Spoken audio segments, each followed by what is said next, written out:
Good afternoon, everybody, and welcome to the iGaming Next podcast. Today with Alexander Grabner Jarlung, TEDx Stockholm speaking coach and an absolute gentleman. How are you doing today, Alexander? Howard, thank you so much for that great introduction. Well, I'm doing excellent, perfectly fine here in a sunny Sweden and a sunny Ramnes here in our course facility in the middle of Sweden. So I'm doing wonderful. It looks beautiful there where you are at the moment. You're sitting in I think, the most comfortable sofa I've ever seen from a distance. You have a beautiful painting behind you. How good does it feel to be Alexander right now?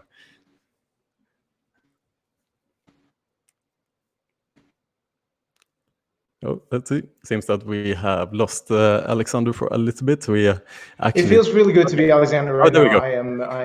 I'm super stoked. I'm excited. Everything that happened with the world and took really. Can you hear me now, Alex? Oh, there we go. Yeah. I'm here. Yeah, So great. I'm sorry about that misconnection. Well, so I'm really good at being Alexander right now. Even if due to the. Yeah, I can hear you. I can hear you. Hello? Great. So, okay. Can you hear me now, Alex? Seems that we have a little bit of connectivity issues at the moment. Yeah, okay. Now we're back in business. Then, yeah, we just tested the internet We are back before in business. here, so it'll be a little bit of a roulette today. We were saying the connections are okay, but it makes it even more exciting, I think so. Yes, it's the fun thing, and the cool thing is that we work a lot with this new theme of connecting with people, and electricity and internet connections are they're core for making everything work. But unfortunately, I am sitting on a line in the middle of Sweden, and unfortunately, it's a little bit bad. So I do apologize in advance for that. I hope that we can connect anyways and have this little glitching and still make it work. Yes. It will be an added element of excitement today, I think, Alexander, Yes. and that just makes this whole live element of doing a podcast all the more exciting, I think. So, no problem there. We'll sort it out today as we go along. Alex, it's really nice to have you here today. Obviously, we met last year during an event here in Malta, and we worked together with David Phillips last year as well for the iGaming Next conference, where you guys helped some of our speakers out to perfect their presentations and to basically make sure that they deliver an excellent presentation. And it was really exciting for us to go through this process with you, and we had some really great feedback from the speakers and so forth. So it's also nice to have you with us this year for iGaming Next as well.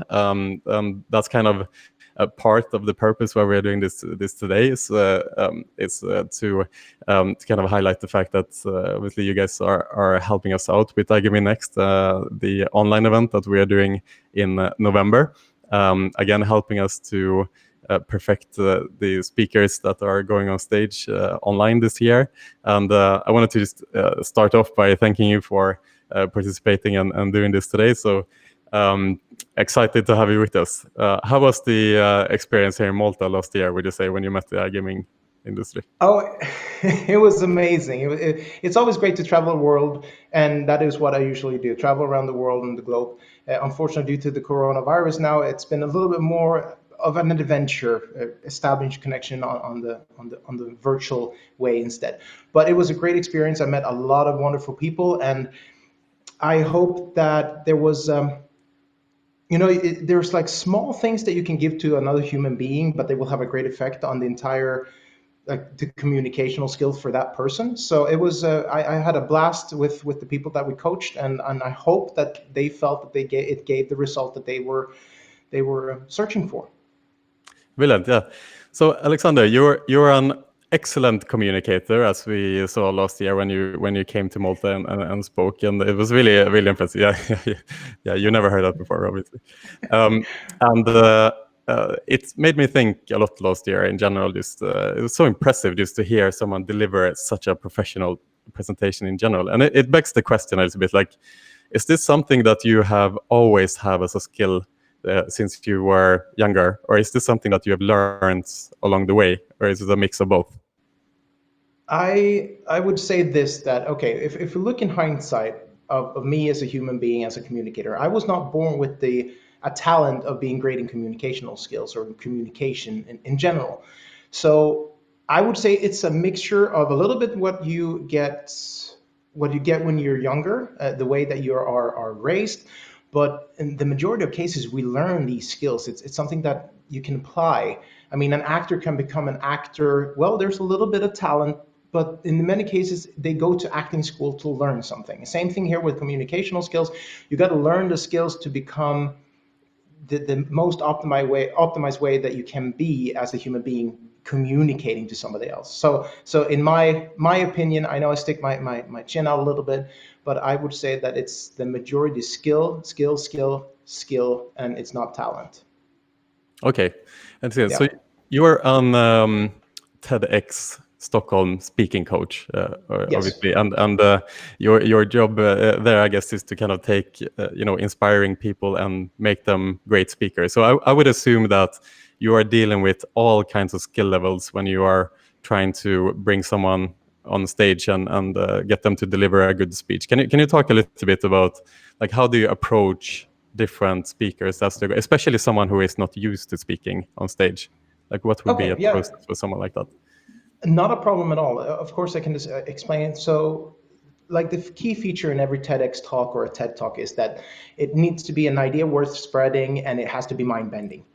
And a lot of people have the ideas worth spreading and they're mind bending. Unfortunately, they have never learned the skills how to convince or be not persuasive, but a little bit of both persuasive and being confident enough to deliver it. So they come to us with this abstract that they want to talk about, and then we have to select them, and that work is amazing because there was one individual that I sat down and had an interview. It took 8 hours to go through that entire story, and those 8 hours had to be boiled down into 18 minutes, and that is that is the adventure of it all. Just like compiling into what is great content, what is good content, and have them practice that, because that is by far the key for all success when it comes to communication, that you practice the skills, you practice and practice and practice, and also prepare yourself.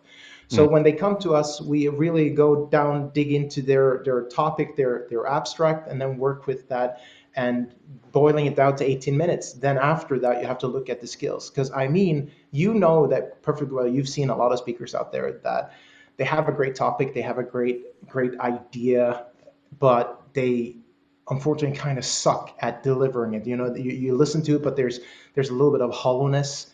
There's no there. You can't really fingerprint, or you can't pinpoint like exactly what is it that they want you to take away from it. So that Yeah. is our greatest adventure, to practice that with them, how to deliver, how volume increase can create clarity, and how a pause at the right time can create tensity in the room, so people get more excited about what you're about to say, or Mm, where you mm. look, or how you do mimic your face Yeah. in the talk. So Okay. it's a fun thing. It's a really great thing to do. Yeah, yeah, I would imagine so. But I mean, if you have, so let's say you have then a kind of mediocre speaker or someone who is not used to talking, or someone with a very mundane voice like myself, for example.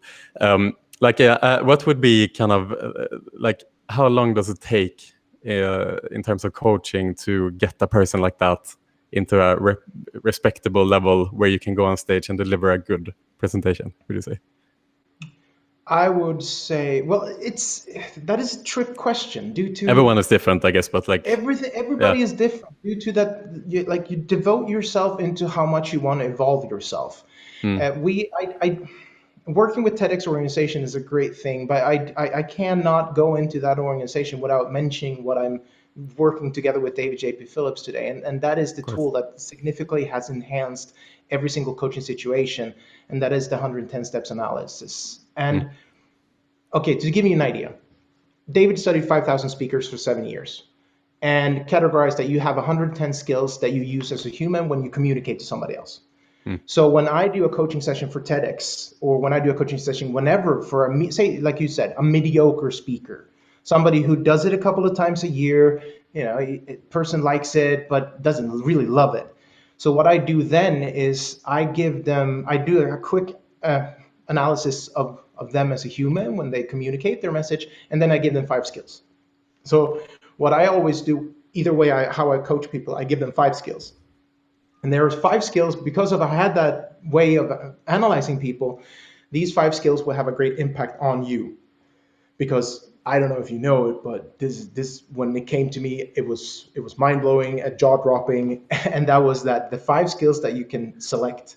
If you select the right 5 skills, they can affect all of the other ones that you use. Okay. Which are Just those? because. I'm enticed. Okay, like okay, as an example, in so many cases when you go up on a stage, even if it's a virtual one or it's a physical one, you walk up on that stage and you enter like the unknown. There's a little bit of fear. Some people like it, some people don't, and that is when you take a posture that looks really weird, but it's an old ancient posture that comes from when we were hunted by animals, but it's to protect our jugular, our chest, lungs, heart, liver, and also in some cases our reproduction organ. So we go up on a stage and then we enter this position right here. You might have seen it a couple of times. Yeah, This is I've called seen the it for prayer. myself actually. Yeah. Yeah, you've seen that. So the prayer, you got the forklift, you got the bunny, and you have the T-Rex. All these postures signal that okay, you are ready for the potential threat. Because the stupid thing here is that we've changed that predator who chased us back in the prairies or on the open landscapes to the potential threat that the audience can be, or in this case, the camera. So we've just done this transformation. Unfortunately, we can't really use our nonverbal communication when we speak them because we are holding our hands. So that is one tip that an advice. So let down, become more neutral in your body posture, because then you're going to start using your hands in different ways. You're going to show if something increases in size, decreases in size, if it goes up or if it goes down, or if something's moving when you speak or moving over time. So using that affects so much more, because when you take down your hands down to a neutral stance and you start talking and your hands are going to go up and going to go down and all over the place, your volume changes. It becomes more intense. You emphasize on more words. You have more strategic pauses. So that affects the voice.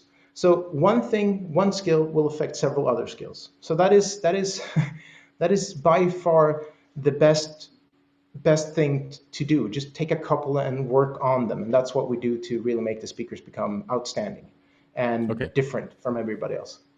Yeah, because makes sense. It makes sense, and I remember like I had to like a last minute thing during iGaming last year. I had to go up on stage unplanned, basically, and it's not an environment that I'm comfortable in at all, obviously. And this was something I noticed. I crossed my fingers like this, but it was from I was so nervous, so I felt like if I would let go of my hands, I would be shaking too much, and I was like nervous that this is something that the audience will see or whatever. It gets to your mind, obviously, in that respect. Like you do, like I did it as a defense mechanism, would say. So like, how would you train away that, so to say? So if I would let go, maybe I would feel in my head I would be scared for something else in that case. So it has to do with what you inject yourself with before and prior. Pretty much when you start the day before your event or before you're going to enter a stage, it's all about the mindset that you have before walking up on that stage, because that will set the tone of everything. So even if it's prepared or unprepared, you have to have a strategic plan. Okay, this is what I'm going to go through. If I'm going to go on stage, I get 15 minutes notice before I'm going to go up there. Then you have to focus and get yourself into the right mental state of mind. So what I've used and with great success are 3 different skills. And the 3 different skills that I apply there is, number 1, you have a 5-song playlist.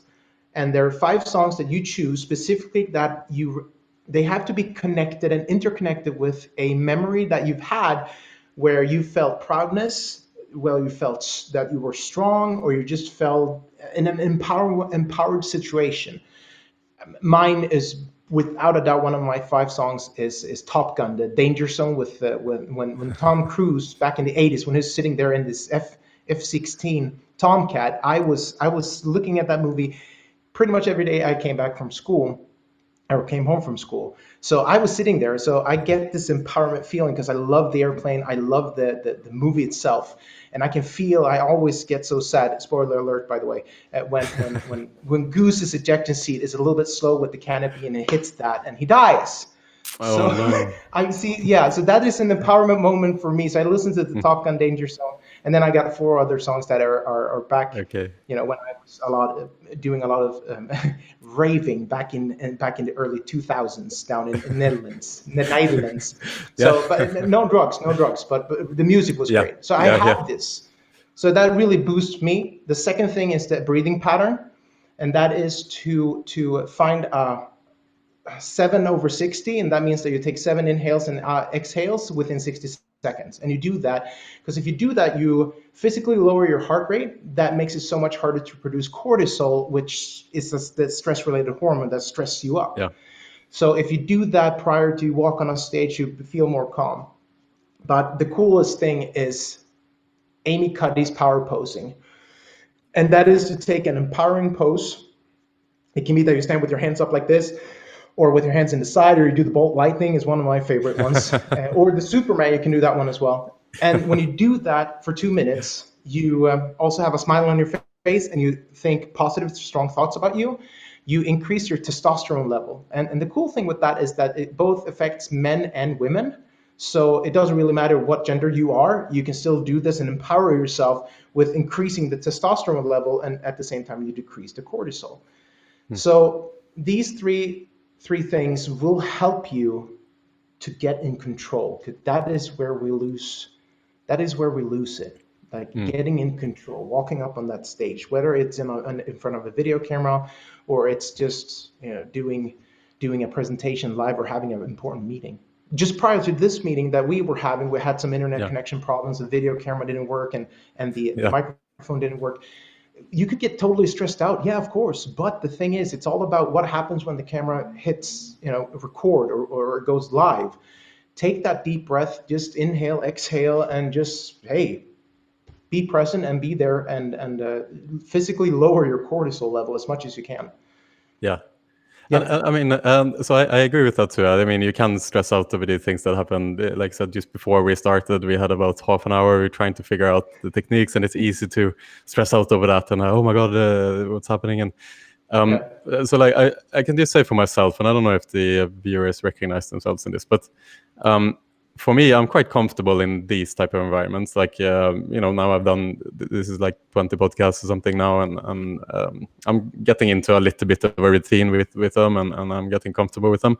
But the moment there is an audience involved, for me at least, and I'm perhaps the audience can recognize this too, is that things change then all of a sudden.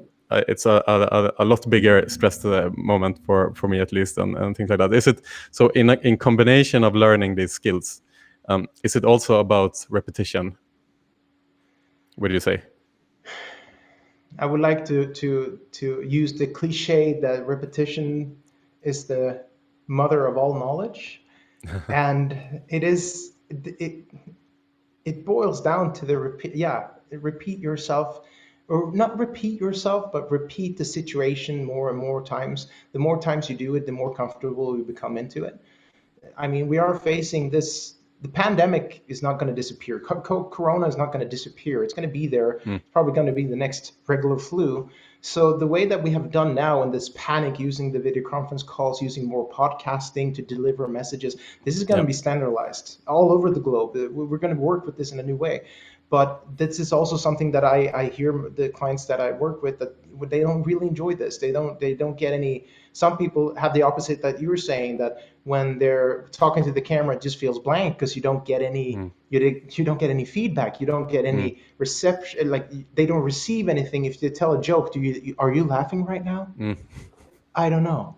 Okay, so they're uncertain of their skill levels that they're using and have been using before. I've talked to a lot of professional speakers who feel that, I don't get anything from the ones I speak to. Well, if you tell the joke that you told 15,000 times before, I can guarantee you people will laugh. It's just that you don't get the physical laughter.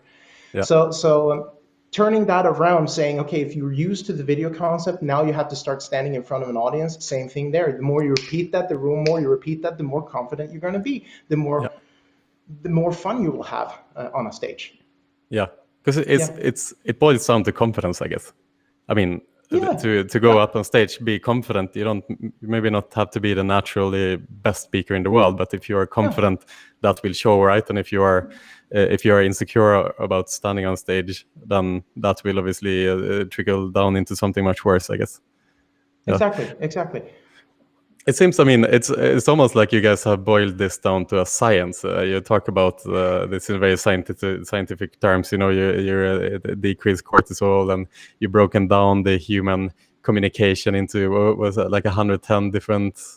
Yeah, it's 110 different steps, and then you have a bunch of subcategories as well.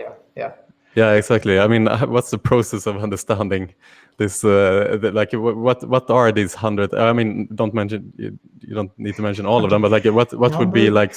Yeah, exactly. Number one. One. But what are some of these? Yeah, exactly. What are some of these techniques that you need to master, like these 110?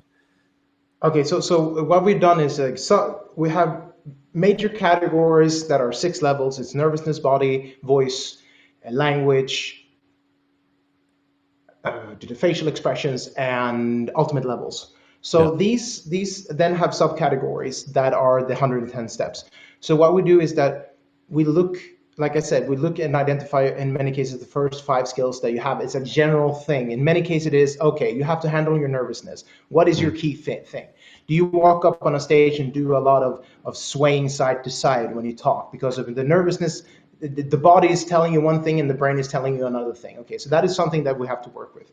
Then it might be that you have to select, okay, your voice. Is there anything particular that we have to really dig down deep into somebody else's voice? Yes. 99 out of 100 times, the one thing that people have all over the globe is that wonderful sound of sounding like a sheep. So it's the filler sound. That is one key thing. Like I said, 99 out of 100 people, we need to help them with that. And then you look at the body language to get a more neutral use and functional gesture to describe things, that when you talk about objects, you show the object. Looking at your facial expression, that is something that has been more fun to lately, because before the stage kind of gave you the distance from the audience. Yeah. Now you have to be more understanding that this facial expression, you as the viewer right now, you listen secondary before you do see what I mean and what I talk about with my facial structure before you even heard what I said. Due to that, this is, if I'm showing that that this is something really serious, then you go, oh, that's really serious. You see that before you even hear what I'm saying. So facial expression has become a really, really cool feature to give people feedback on. Language, that is just using the old ancient, the rhetorical figures that we have, and then the ultimate levels. That is, I wouldn't say that it's not for the human being, and that just is a regular presenter, but this is more when you see that how good are your use and synchronicity with, if you choose to use PowerPoint, how well can you interact with the PowerPoint, with your voice, with your body language. So that is what we identify and really just give him help to the one that is getting the analysis. But like you said, everything that we do is based on science. Everything that we educate in is based on the biology of you as a human being.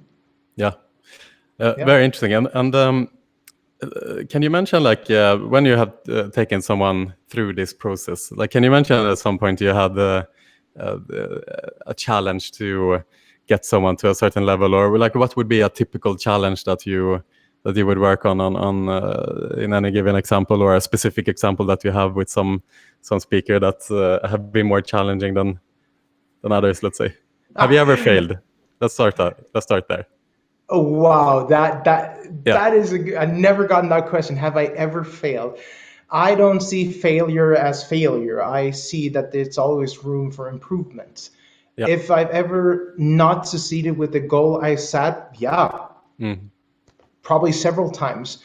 Then you look, is it my coaching that's not good enough? But then you have to see that to really engage yourself in this. You got to devote yourself, and that is always the recipient's way and the recipient's responsibility. Am I fully devoted? Am I fully practicing as much as I can?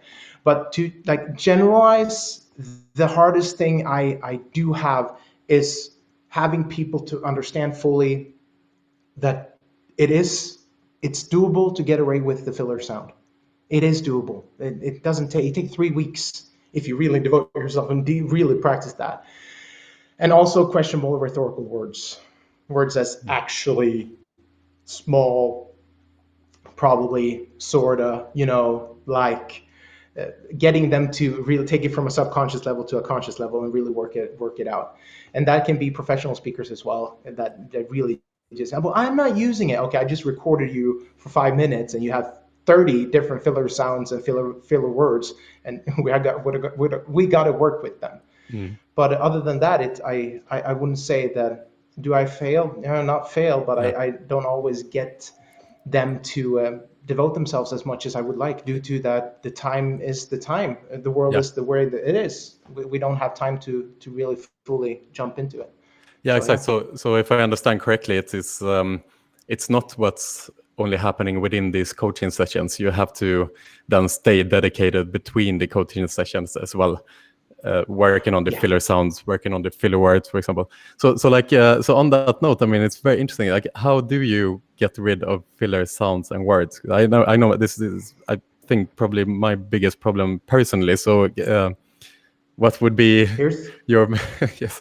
Here's the magic wand. Okay. Here's the magic wand. So do it I to would me. just do abracadabra and simsamalabim, and then it's gone. No, it doesn't work. It doesn't work that easy. So here's the thing. For becoming really good in this, you got to. It's about you have to stop wasting the and instead you got to invert it. So the same amount of air that you choose to use using the filler sound of or you invert that, and then you take a small inhale silently, quietly with your mouth. That is the key. So when you speak, instead of going, okay, so today I'm going to talk about this painting over here, it's going to be, well, today I'm going to talk about this painting over here. So what I did is I just took a small inhale. The thing is that you have to take it, I did mention it previously, you have to take it from a subconscious level to a conscious level, and you need help with that. So when you practice this and you really want to get rid of it, either you record yourself and listen. You listen and listen and listen, you're going to get pissed off. Your brain is going to be actively pissed off at you, or you're going to have somebody in the vicinity near you, family, friends, coworkers, that helps you. So they address whenever you have this issue, they go up and they do this with their hands in front of your face. And I can promise you this, that this is going to be something that is really irritating when they come every second minute and do this. So when you've done that, now you have actively taken a choice. Okay, I'm just going to inhale instead. I have the solution.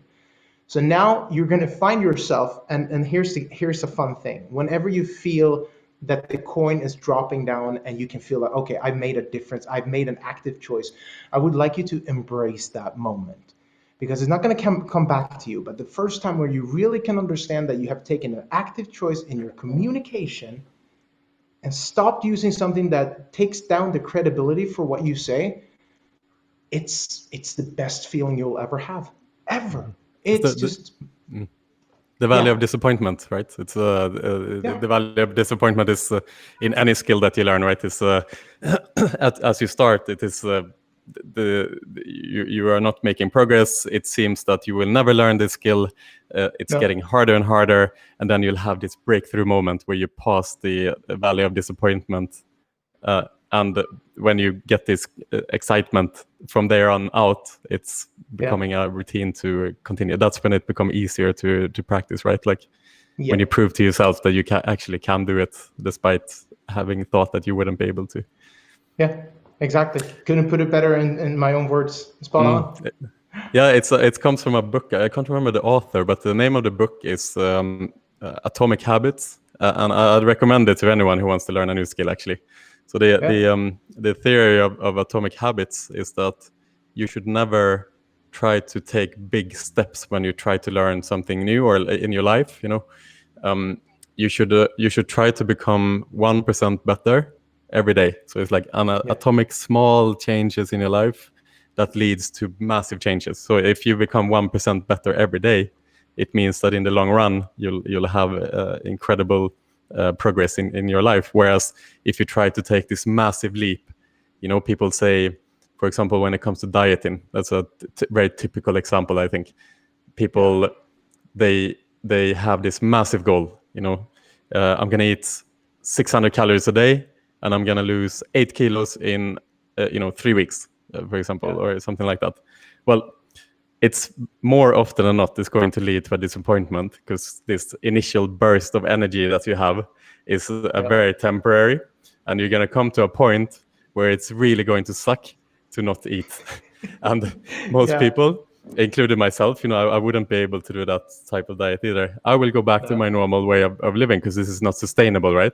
Like what you want to do instead is to find a balance where you're quite happy with your diet, but rather than decreasing to 700 calories a day, if you normally eat 2,500 calories, maybe you'll eat 2,200 calories, and you'll have a deficit of like 200 calories a day. And like that's something you can actually live with for the rest of your life. I went a little bit off track there, but I like the book. It's a. See, now you made me. Now I want to go and diet. I just I gotta you don't. reach It was not. 2021. It was not a subliminal point to you, just so you know, Alexander. You are perfectly fine the way you are. Do you think I can become a little bit chunky here? I gotta turtleneck there. Yeah. The beard is perfect. The hat is perfect. I love it. Don't change anything. Don't change anything, Alexander. I won't. I will do my best. I will do my best. Yeah. So basically, to go back to your point, it's to lose these filler words, and it's something I definitely would like to work on myself. I would say so you would have someone close to you, like your girlfriend, boyfriend, or whichever way you swing, and that person would basically commit themselves to, every time you use a filler word, to do a snap with the fingers. And for how long would they do that for?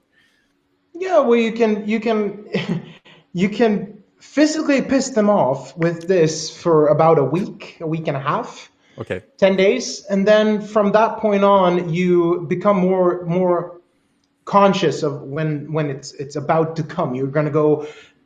Oh, yeah, there we go. It was almost a filler sound. Good. Okay, Alexander, I think we're losing you a little bit at the moment. Again, the excitement of the so internet connection is back at us again. Let's see. Okay, you see me now? Yes. Can you hear me? Okay now? I can hear you perfectly. Okay, let's go back again. You mentioned that for a week and a half, a week or so. Yeah. Okay. Yes. Yeah. So 10-day physically piss them off, and then after that you will become more present of, okay, well, I'm about to, there's almost a filler word. Okay, I was about to, okay. And then you keep on going. It takes approximately 21 days, depending on how much you devote yourself. It took me, I'm a little bit of a slow learner. I didn't have so many people that could help me, but it took me 6 months to get rid of the filler sound. Okay. For that duration, even if I dedicated myself a lot. So it's all about, like I said before, it's a personal way of how long you take to learn something. And people ask me all the time, so Alex, when do you feel that I can move on to the next step and move on to the next skill and become great at that?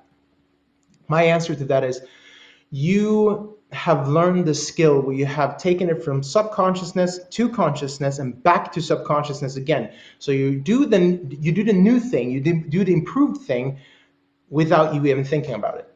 Then you've learned the skill. Yeah. It makes sense, and this brings to another concept, which is actually from another book of mine that I really enjoy, which is called System 1 and System 2. It's basically that the brain has two different modes. System 1 is the automatic mode that we know we act on that. It's the low energy state mode in your head. It's the state we are in something like 95% of the day, where we go on autopilot basically. And System 2 is the high energy mode. That's where we're learning, right? That's where we're focusing on something. Like right now, we are in System 2. We are plugged in right now. We are we are listening to each other. We are hopefully we are learning and thinking and things like that. System 2. And when you're Yeah. learning a new skill, it is exactly that. Like you're in system Yeah. 2. It's also when you're just falling in love, you're in system 2. Yeah. And you are doing everything you can to for your partner, right? To Yeah. for them to love you back, and you do everything. You take them out, you do buy them presents, you make sure that you do the dishes and whatnot. This is also called the honeymoon period, right? And then at some point you get out of the honeymoon period, and Yeah. that's when you It takes hear approximately 18 months, then you're out of the exactly. that's Yeah, that's and where you go in. like Yeah, that's where the the head goes back to decrease. system 1. And system Yeah. 1 then will, it will go on autopilot again. It goes back to where it Yeah. knows, and that's where you start hearing, you have changed. You did it. You used to be better. You used to do this. You used to be that. System 1, system 2. The cool thing there is, though, that if you program yourself into system 2 on things that you want to have in system 1 later on as an autonomous working that you do it by default. I know my wife did that to me due to that she loves coffee, or she loves coffee every single morning. So I did when I was in system 2, I was like consciously Yeah, making coffee every single day. There's a cappuccino standing on our bed every morning when she wakes yeah, up. So what I did there is that I made that yeah. into back to system 1 again. So now every single Exactly. morning, I know this might sound like, oh, you're such a sweetheart, Alex, but this has just become my nature. So every morning I go up, routine, put on the cup of coffee, and then serve her a cappuccino by the bed. It's just been a thing that I do, but it's a cool Yeah, thing because then you can program yourself into the things. yeah, I mean, why wouldn't you want to start a habit that is a good habit? yeah. Unfortunately, Exactly. the day that when you have to go up to work early and Yeah. you're not home with your spouse when they wake up and the coffee is usually served, then you get Mm. the message, where are you? Oh, I miss my coffee. And then they Yeah.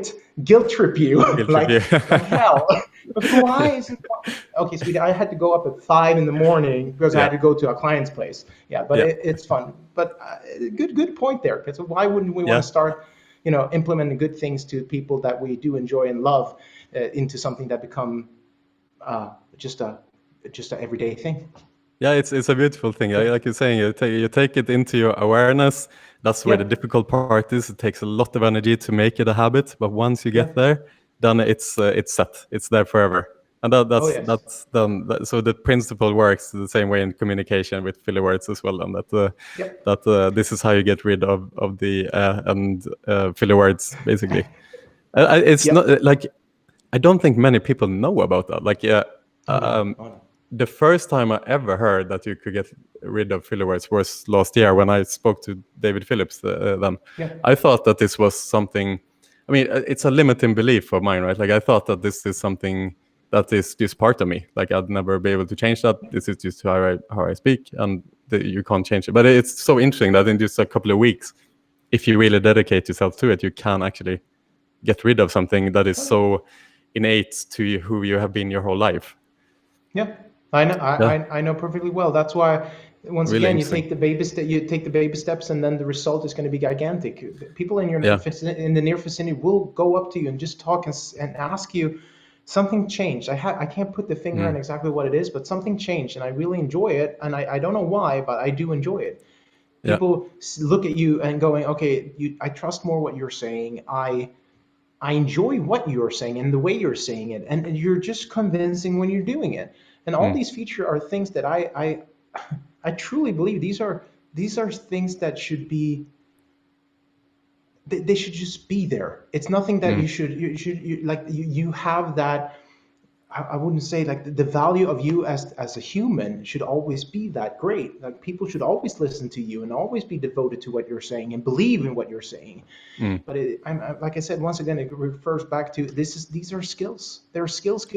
They're not talents. You're not born into this world with the Yeah. talent of speaking. You learn how to speak. You're not born in this world with the talent of understanding how these hands work. It's a skill that you learn. You learn how to do that. And Yeah. same thing with what words you choose to use. You learn them. You're not born with them. You don't have them in your vocabulary bank. And when you're a child, you learn how to do it, learn how to pronounce things. It's just learning. Yeah. That's it. It's crazy that these type of soft skills are not taught in school, for example, because there's so much presentation in general going on in school, but you never taught how to present in front of a class. Don't get me started. Don't even get me started on school. Yeah, no, I want to. We would. I know we passed our time for our talk, but the thing we is can continue a little bit longer. I think.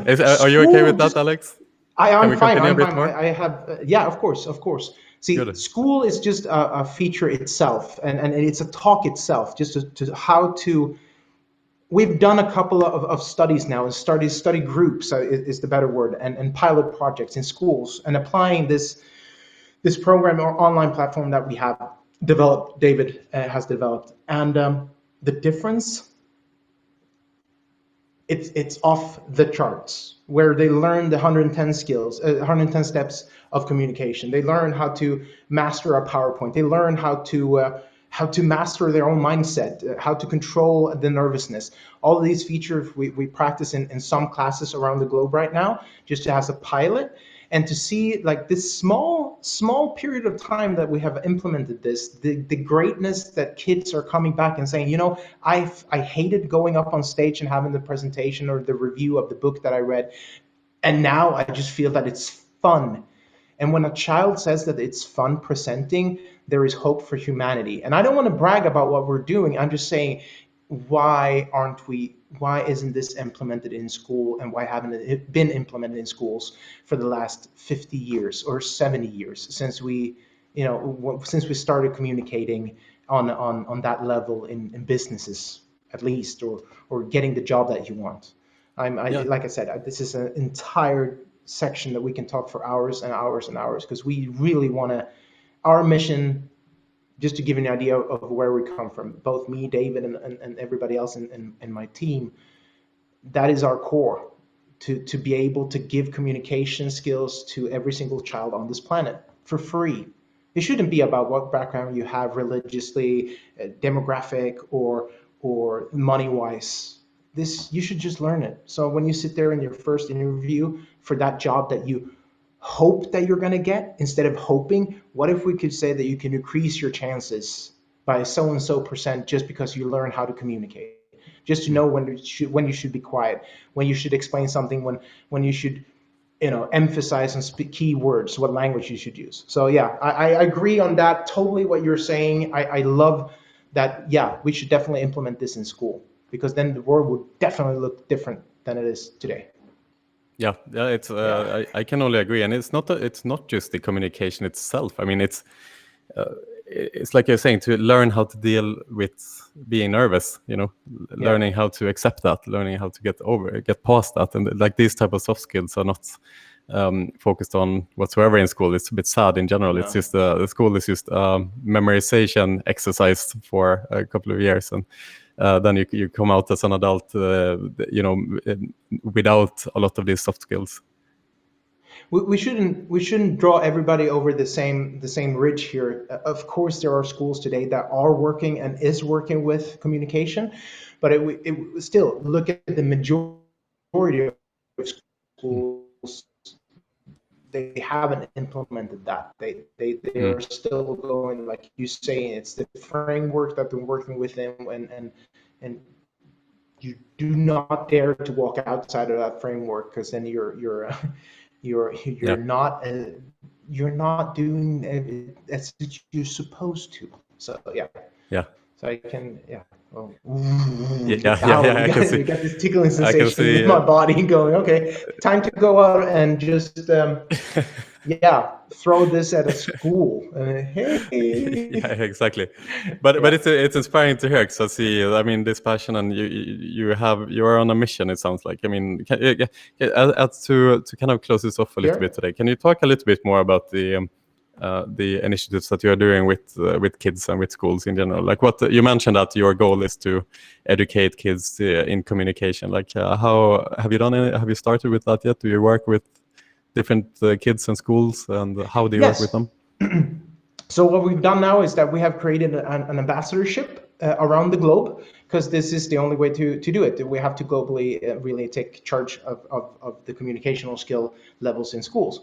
So we have done that at several places now. So we have ambassadors.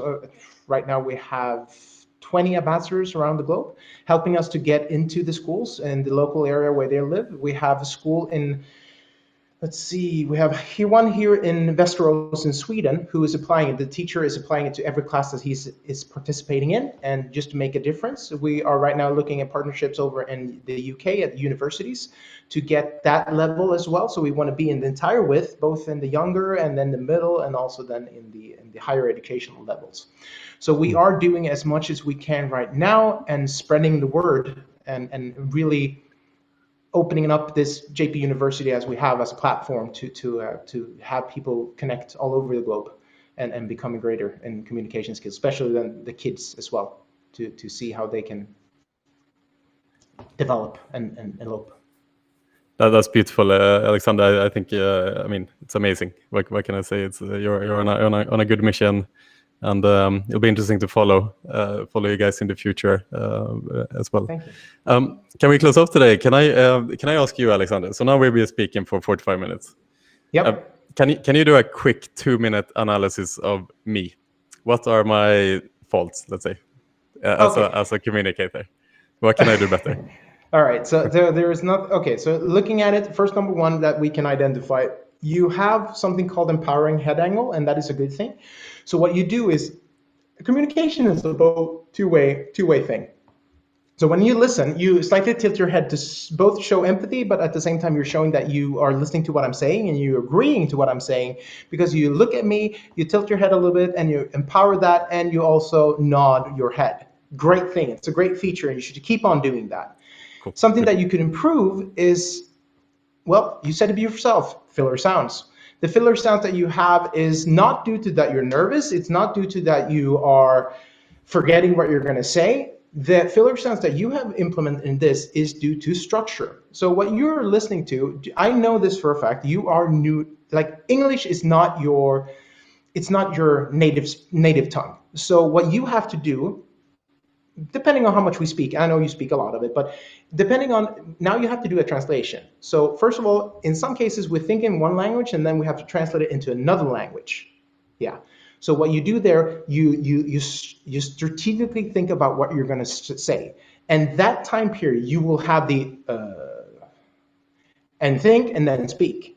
So it's your filler sounds are due to structure. So remove them and you will have a pause instead. And that pause is buying the listeners and the viewers today some dopamine. So you will give them some motivation, because what you're saying is they're now anticipating something exciting for you to come, or for them to come, something that will, ooh, he's quiet. Oh, that's good. And then you keep on talking. So the filler sounds will create that. Something else I would look upon, well, hey, open up your nonverbal communication. Use your arms a little bit more. Even if we just have this podcast setting, it's fine. As you can see, I love using my hands. The key feature here is to be functional. So they have to fill a purpose. In some cases, people stand and going, oh, thank you so much, Alex, for being here. It's going to be so much fun. We're going to have so much to talk about. Well, I'm going to interest all the listeners into something that will be so much fun for them to listen to. So what I'm doing right now is a non-functional repetitive gesture. So when you use your hand, it creates trust. So the studies that have been done, they can't really, some scientists say that it's 96%, some scientists say that it's 58%. So in average, around 70%. Using your hands will people start gaining trust in what you say.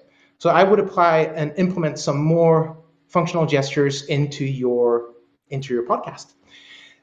Third thing I would, yes, I would be doing this. Your facial structure is great. You have a great neutral facial expression. What I would love to is to implement some matching. And matching is that you now match the emotional state of mind that you have here with your entire facial structure. Doing that is going to be hard because you have to be using this thematic major and the ocularis oculi over here. And that is meaning that you have to do a couple of this, or do or the tu, ti, ta exercise, just to open it up. So when you practice this, practice more of getting your emotions in here into your face. If you're happy, show it. If you're thoughtful, show it. If you are, we have to focus on this, then show it. That would even increase the clarity of your podcast when you speak and ask questions to the ones that are talking. Yeah. Fourth thing. A lot of things to think about now. Yeah, there's a lot of things to think about, but this is my passion. So Yeah. the fourth thing I would definitely say that you would put into it is more of the effect pauses when you ask a question, and that is when you say a topic or you say something like, Alex, I really want to tell you something that will blow your mind. Okay. Are you ready for this? Okay, so here it goes. What do you, and then you keep on going. So what I did there is I put in some effect pauses just to increase the dramaturgy in what I'm saying, about to say. Give them a little bit of the, like I told you before, when you're quiet with inhale, that will help you give you a pause. Now you can put an effect pause. The difference is that you use that as a strategic way of increasing their motivation, their dopamine. Motivation equals dopamine in the human brain. So that would be something I would help ask you to have some more effect pauses.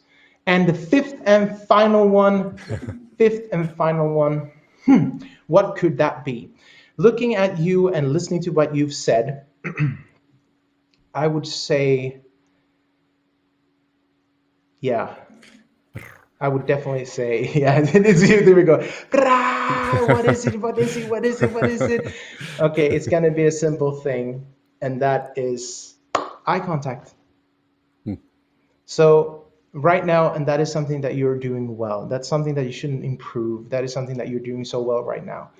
Using the podcast setting, using a video conference setting, one of the things that we lack many times, and I know I might have stumbled upon that today, and that is when we speak, we need to be really assertive of looking into the camera. But when we're listening, it's fine to go down and look at the screen, because then you want to see how the person is reacting. So when you have spoken, you look into the camera and you're doing it so well. So that is something that I would highlight, saying that is something that you do good, and you should keep on doing that.